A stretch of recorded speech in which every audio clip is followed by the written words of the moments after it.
الحمد لله رب العالمين والصلاة والسلام على آله وأصحابه الغر الميامين ومن تبعهم بإحسان إلى يوم الدين. أعوذ بالله السميع العليم من الشيطان الرجيم. بسم الله الرحمن الرحيم. ان اللہ یحب التوابین ویحب المتطہرین. محترم حاضرین، کل کے درس حدیث میں نے آپ لوگوں کے سامنے نجاست یعنی گندگی کو دور کرنے کے 3 مسائل آپ کے سامنے بیان کیے تھے. آج کے درس حدیث میں بھی میں آپ لوگوں کے سامنے نجاست کو دور کرنے کے مسائل میں 3 مسائل آپ کے سامنے بیان کروں گا. ان میں سب سے پہلا مسئلہ ہے کہ کیا اگر منی کسی کپڑے میں لگ جائے، اگر کپڑے میں منی یعنی اسپرم اگر لگ جائے یا کوئی گندگی اگر لگ جائے تو کیا اس گندگی کو یا اس اسپرم کو، اس منی کو صاف کرنے کے لیے اتنا ہی حصہ صاف کیا جائے گا یا پورے کپڑے کو دھونا پڑے گا؟ اس سلسلے میں اللہ کے نبی صلی اللہ علیہ وسلم کی حدیث ہے، صحیح بخاری کتاب الوضو حدیث نمبر 229. ان عائشہ رضی اللہ عنہ قالت، حضرت عائشہ رضی اللہ عنہ بیان فرماتی ہے کہ کنت اغسل الجنابہ. حضرت عائشہ رضی اللہ عنہ کہتی ہے کہ میں اللہ کے نبی صلی اللہ علیہ وسلم کی جنابت کو کیا کرتی تھی؟ صاف کرتی تھی. من ثوب النبی صلی اللہ علیہ وسلم. حضرت عائشہ رضی اللہ عنہ کہتی ہے کہ نبی صلی اللہ علیہ وسلم جب جنابت کی حالت میں ہوتے، جب اسپرم اللہ کے نبی کا نکل جاتا، ہم بستری کرتے تو میں اس کپڑے کو دھوتی تھی. کون کہہ رہے ہیں؟ نبی صلی اللہ علیہ وسلم کی بیوی کہہ رہی ہے کہ نبی صلی اللہ علیہ وسلم کے ہم کپڑے کو دھوتی تھی. اور وَيَخْرُجُ إِلَى الصَّلَاةِ، اور اللہ کے نبی صلی اللہ علیہ وسلم اسی کپڑے میں، جس کپڑے کو دھوتی تھی اسی کپڑے کو پہن کر کے نماز کے لیے جاتے تھے. اور حضرت عائشہ رضی اللہ عنہ کہتی ہے کہ جب اللہ کے نبی صلی اللہ علیہ وسلم اس کپڑے میں نماز پڑھنے کے لیے جاتی تو اس میں کیا ہوتا؟ اس میں کچھ نمی باقی رہتی. وَإِنَّ بُقْعَ الْمَاءِ فِي ثَوْبِهِ، اور اللہ کے نبی صلی اللہ علیہ وسلم کا جو کپڑا تھا جس میں منی لگی تھی، میں نے اس کو دھویا، دھونے کے بعد اس میں کیا ایک طرح کی جو ہے نمی تھی، یعنی کہ وہ جو کپڑا بھیگا ہوا تھا. اس حدیث سے کیا پتا چلا؟ اس حدیث سے معلوم یہ ہوا، اس حدیث سے پتہ یہ چلا کہ اگر کپڑے میں گندگی لگی ہے، کپڑے میں گندگی لگی ہے یا منی لگ گئی ہے تو آپ کو پورا کپڑا دھونے کی ضرورت نہیں ہے. اگر آپ اتنا حصہ کو اگر آپ دھو دیتے ہیں تو پھر کافی ہے. اسی طرح اگر آپ منی یا کوئی گندگی اگر آپ دھو رہے ہیں، آپ نے کوشش کیا پوری طرح سے دھونے کے، لیکن پھر بھی اگر کچھ نشان باقی رہ گیا تو کیا اس میں نماز پڑھ سکتے ہیں یا نہیں؟ یعنی وہ پاک ہوگا یا نہیں؟ اس سلسلے میں اللہ کے نبی صلی اللہ علیہ وسلم کی حدیث ہے، صحیح بخاری کتاب الوضو حدیث نمبر 232. ان عائشہ رضی اللہ عنہ، حضرت عائشہ رضی اللہ عنہ بیان فرماتی ہے انہا کانت تغسل الجنابہ من ثوب النبی صلی اللہ علیہ وسلم، کہ حضرت عائشہ رضی اللہ عنہ نبی صلی اللہ علیہ وسلم کے کپڑے سے منی کو کیا کرتی تھی؟ صاف کرتی تھی. ثم اراہ، حضرت عائشہ کہتی ہے کہ پھر میں جو ہے دیکھتی تھی نبی صلی اللہ علیہ وسلم کے کپڑے کو، ثم اراہ بقعۃ من بقعہ، اور پھر میں اللہ کے نبی صلی اللہ علیہ وسلم کپڑے کو دیکھتی تھی کہ صاف کرنے کے باوجود بھی کچھ جو ہے اس پر اس میں لگے رہتا تھا، تو اللہ کے نبی صلی اللہ علیہ وسلم اس کو نماز پڑھتے تھے. اس سے پتہ کیا چلا کہ آپ گندگی کو صاف کر رہے ہیں. پہلی بات تو پہلے والی حدیث سے کیا پتہ چلا؟ اگر گندگی لگی ہو تو گندگی کو صاف کرنے کے لیے پورے کپڑے کو دھونا ضروری ہے. جس حصے میں اگر منی، اسپرم لگے یا کوئی گندگی لگے، آپ اس پورشن کو دھو کر کے جو ہے آپ نماز پڑھ سکتے ہیں، پہلی حدیث سے. دوسری حدیث سے کیا پتہ چلا؟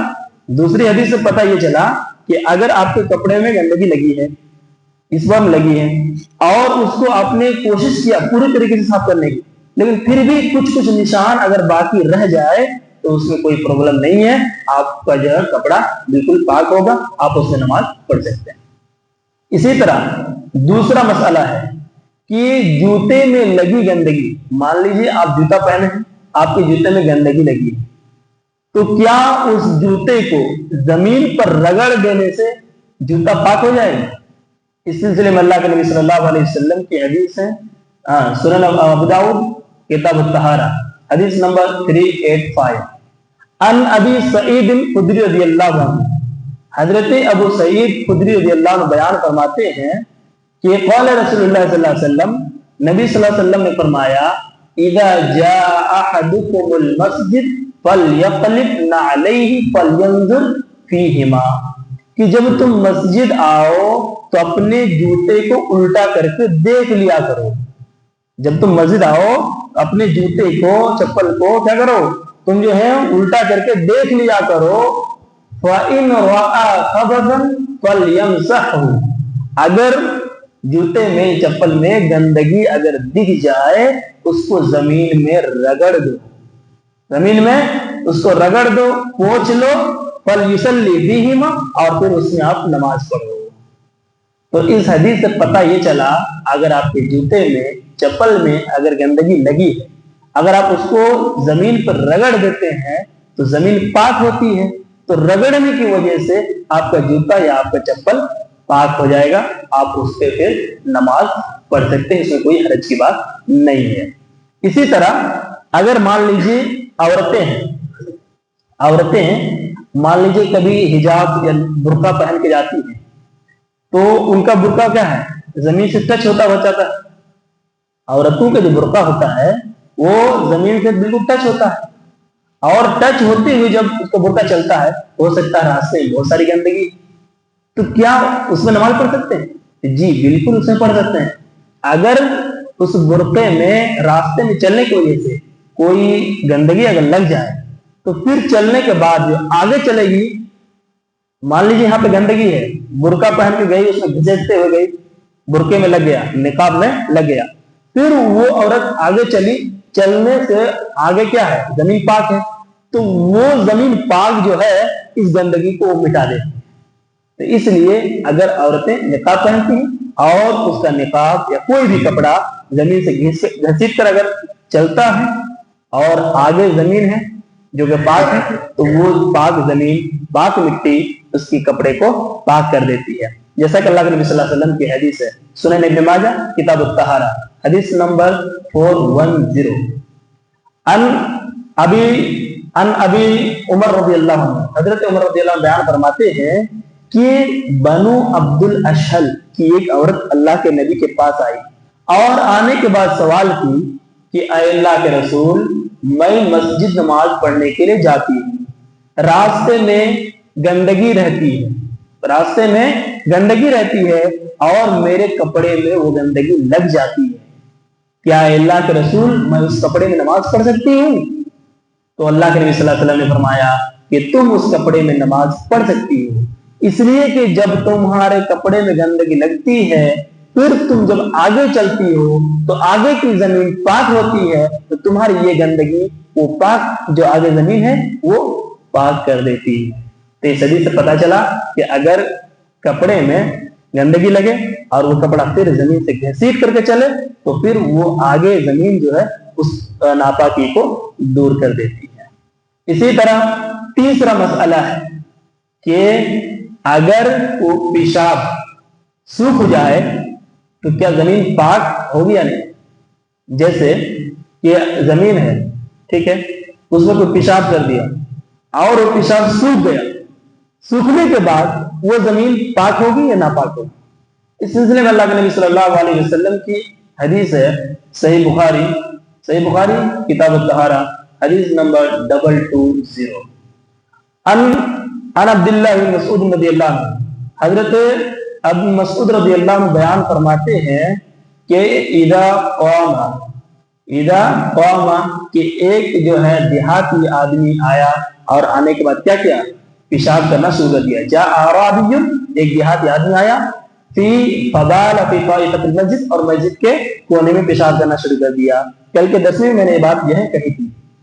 तो इस हदीस पर गौर कीजिए कि एक आदमी आया और मस्जिद में पेशाब करना शुरू कर दिया।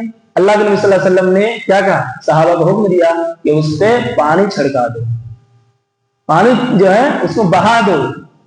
तो पानी बहा देने से क्या होगा, वो जमीन पाक हो जाएगी। इसमें दो बात गौर करने की है। पहली बात तो ये कि अगर कोई जमीन में टाइल्स लगी हो या प्लास्टर की हुई हो, अगर जैसा कि ये टाइल्स है या कोई जो है बिल्कुल जो है प्लास्टर किया हुआ है, तो वहां पे अगर कोई बच्चे कोई पेशाब कर दे तो फिर उसमें सिर्फ जो है पानी क्या करना, बहाना होगा, पानी बहाना होगा।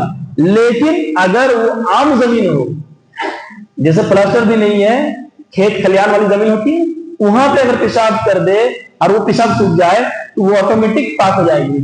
क्यों? इसलिए कि टाइल्स में या प्लास्टर में क्या होता है, वो पेशाब को अंदर खींच नहीं पाती, वो खींच नहीं पाती है।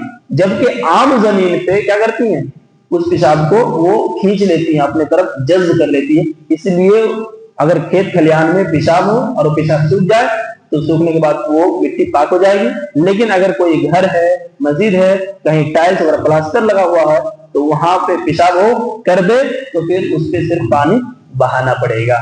तो ये 3 मसाइल है नजासत को दूर करने के बारे में। इंशाअल्लाह अगले दर्स में आप लोगों के सामने रफ़े हाजत यानी क़ज़ाए हाजत की क्या आदाब हैं और जो खड़े होकर पेशाब कर सकते हैं या नहीं, इस जैसे बहुत सारे मसाइल हैं। इंशाअल्लाह अगले दर्स में आपके सामने बताया जाएगा।